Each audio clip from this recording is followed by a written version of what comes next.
You know I couldn't stay away for too long. My baby Neo's calling me back. You got that right. We're talking about Neo stock again today. Because why not? That's right, we got some new updates for Neo regarding the third quarter numbers.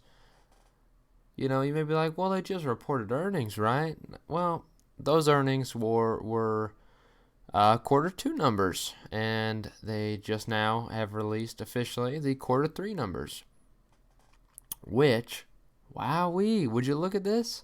Delivered 4,799 vehicles. Are you kidding me? I like that. You know what that is? 4,196 ES6s and 603 ES8s. And in September alone, they delivered 2,000 vehicles, which 1,700 of which were ES6s and 293 were ES8s.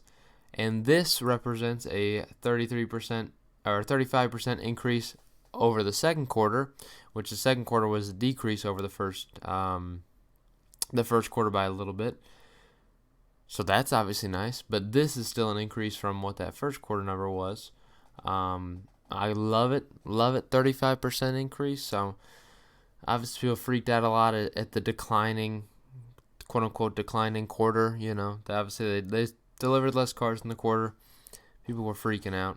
They already are still freaking out, but again, all speculative, right? All speculative, but I just want to put to rest any idea that this company does not actually do business, because it's not a scam stock. They actually do business, and you can see it here. These are official numbers, and they beat whatever their range guidance by 11% too in this aspect. So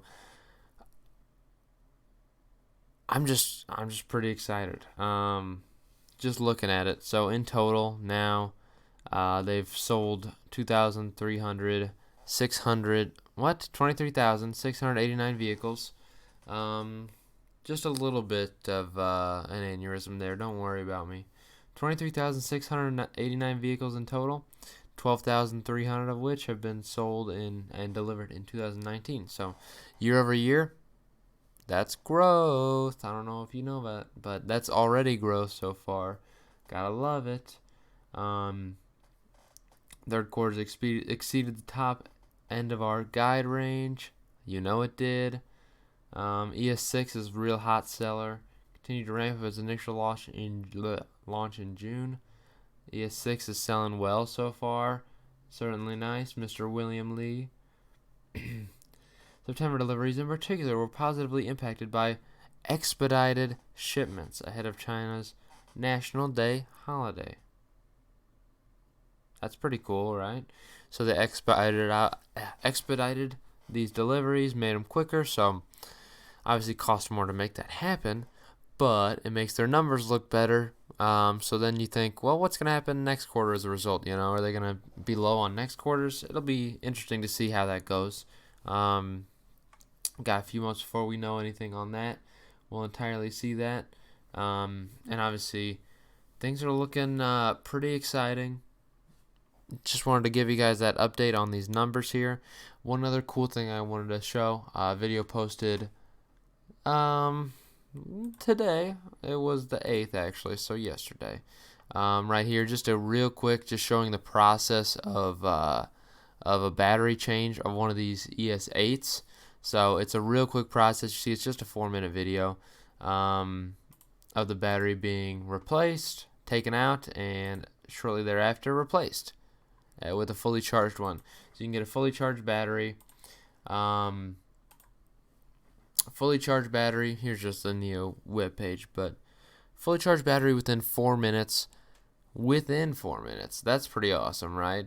So that's same time as it takes you to go fill up at the gas station, right? There's nothing difficult about that. It's pretty exciting. These things you can set up appointments for. Do whatever you have to do. So it's exciting, and obviously, you know, I think there's a lot of things that, if all works out, will go super well for Neo.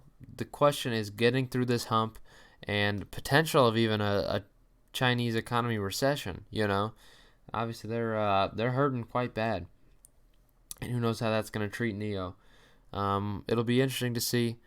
I think they'll need to. They have the potential to establish themselves as a dominant player, but will they? Is the real question. That remains to be seen. We're gonna see in the future here. Give it a year or two, and we'll see. We'll see where we're hiding. But for now, still a speculative stock, so don't go too overweight on it. The shares I own are simply somewhere around 1% of my portfolio, so it's nothing wild, but it is something that excites me because, heck, could be a moneymaker one day. And if I lose the money, well, it's not a significant amount. So, always good to have a couple, one or maybe max 3 speculative stocks that take up only a percentage point of your portfolio.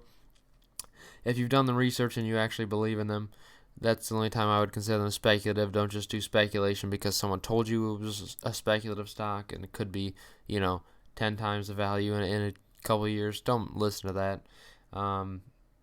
Invest in what you believe in. So for me, I've done a lot of research into NIO here, and I see a lot of negatives and I see a lot of positives. And I like the positives, and I want to focus on that positivity. I got a water bottle right here next to me. It's half full. It's half full, baby.